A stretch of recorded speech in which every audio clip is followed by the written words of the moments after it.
Here we are having dinner right before we head out to explore Baghdad.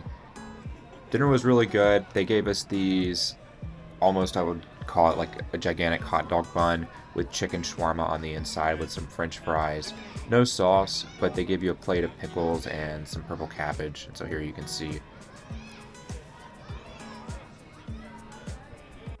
Right after dinner, it was time to hit the sidewalks and explore Baghdad at night. Here you'll see right in front of us, we've got a crossing guard stand with a police cap. And then next to that to the right, you'll see a picture of one of the leading anti-American figures in Iraq right now. And so here we are walking up to this monument. I was pleasantly surprised at how safe Baghdad was, even at night. Your only risk that you have is getting hit by a car. But even at midnight, there's crossing guards everywhere. People just love to be out at night. So a couple interesting things that I noticed when I was out exploring Iraq. There were barely any people honking their horns. And I guess they just obey signs like this one right here that just says no horn noise. But this city comes alive at night. More so, I would say, than during the day. Everybody's out at night. All of the street food vendors pop up. And it's just an awesome place to be. So all throughout Baghdad, you'll see pools just like this one with carp. And these are used to make the national dish, which is masgoof. To the right, in just a second, you'll see the pit that they use to cook these on. But of all places in Iraq, Baghdad prides itself more than any other place on their ability to cook masgoof. And they'll split it down the middle, clean it out, impale it on several spikes, and then stick it around the edge of that fire to cook for 1 to 3 hours. One thing's for certain, if you ever go out and explore Baghdad at night, you will always find men sitting around tables playing dominoes and either smoking shisha or cigarettes. And it's everywhere. It doesn't matter where you go. And the men that usually play this, they are very aggressive with the tiles. You'll see them slamming them down on the tables, and we'll see that a little more further in this video. Some of my first impressions of Baghdad, outside of it just feeling incredibly safe, was that as soon as the sun set, it's like the whole place just came alive. Everybody's hanging out, they're enjoying each other's company, they're playing dominoes, they're out shopping, and anything you need at midnight you can get in Baghdad. If you need a haircut, if you need to go buy kids' toys as you see here, or you need to go buy a rug, you can get any and everything late at night.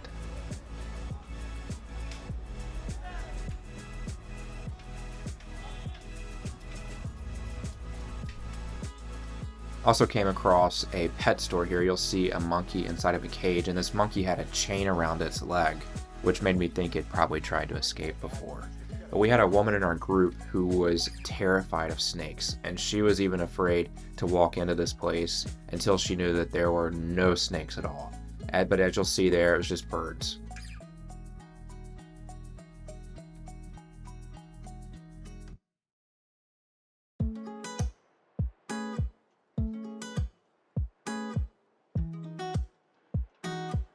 Later in the evening, we came across a Samoon bakery, which produces the most popular type of bread in Iraq. And this bread is used to dip into hummus, they use it for kebabs, and they also use it for shawarma. And here you'll see it's coming straight out of the oven. This guy has such finesse with this paddle when he's pulling out this bread. You'll see him in a second putting it in and just taking it out. And it's like the guy's been doing it for decades. One of the workers ended up giving us some of the Samoon bread to try, and this was my first experience with this type of bread. We ended up eating it all week long, and you'll see here in a second, this bread was scorching hot. I felt like I burnt my tongue holding it there with my teeth, trying to just keep it in my mouth, or even hold it in my hands. But this stuff was scorching hot. Later in the week when we were down in the marshes, we had breakfast with this same type of bread, and they ended up giving us a date honey to dip it in, and it was incredible. One thing I love about Iraq and other places that are less visited by tourists is just the hospitality and the warmness that you experience with the locals. And you can see that really well in this video, especially with these guys. And you don't get this in places throughout Europe that have just been overrun by people because the locals just get sick and tired of tourists. And one of my hopes for those of you watching this video is that by seeing the Iraqi people and what they're truly like, it helps break those preconceived notions that we have in the West of how we think everybody in this part of the world acts, especially how they would act towards us.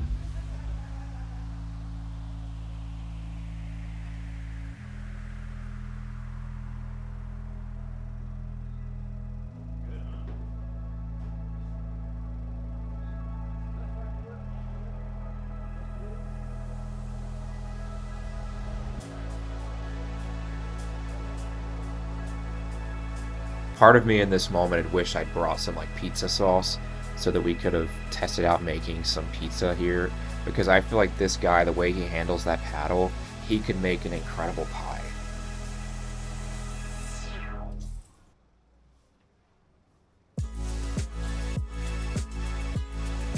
You'll notice here, like these guys, they just work like a well-oiled machine together. They seem like they've been doing this for years, and I imagine they could probably do this job in their sleep.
Here we are saying goodbye to these guys. They made our night, getting to sit here and watch them make a bread that's just so famous in Iraq, and just getting to experience that Iraqi hospitality.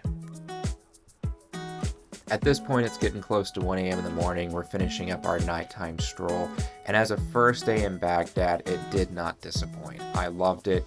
The experience was awesome. The people were warm, and it was completely different than any of the expectations I had coming to Iraq. Lastly, I would say if you enjoyed this video, don't forget to hit that subscribe button below. It helps me continue to create content like this to share with you all.